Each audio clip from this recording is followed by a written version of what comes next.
शासनाचा जो नवीन उपक्रम सुरू झाला आहे, राष्ट्रीय नैसर्गिक शेती अभियान, या अंतर्गत आमचं गाव बोरीपिंपळगाव यामध्ये जो शेतकरी गट आहे, बोरेश्वर नैसर्गिक शेती गट, यांच्या अंतर्गत आज दशपर्णी अर्क हे कसं बनवावं, हे शेतकऱ्यांसाठी कसं उपयुक्त आहे, या संदर्भात ही पूर्ण माहिती भेटणार आहे. तर पुढील माहिती आपण सविस्तर बघू.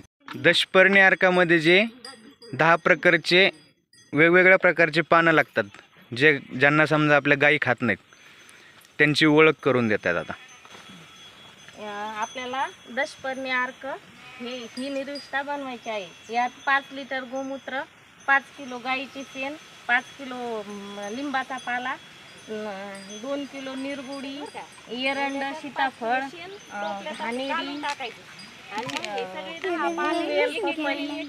पेरूचा पाला, कन्हेरी हे 2-2 किलोच्या प्रमाणे टाकायचं. मग ते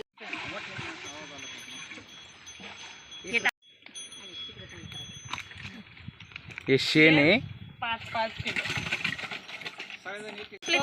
पाला 2 किलो टाकू. 2 किलो लिंबाचा पाला 5 किलो.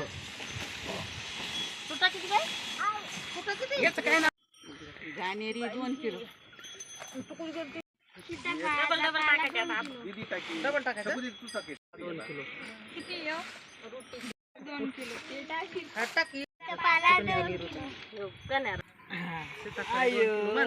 2 किलो. इकडे बघा. हे आता आपण दशपर्णी अर्क तयार केलंय. या 10 प्रकारचे पानाचे वनस्पती टाकल्यात, 5 किलो शेण टाकलंय, 5 किलो गोमूत्र टाकलंय आणि आता ह्या 40 दिवसात तयार होईल हे सगळं. त्यानंतर हे कोणत्याही रोगासाठी आपल्याला 6 महिन्यापर्यंत वापरता येईल.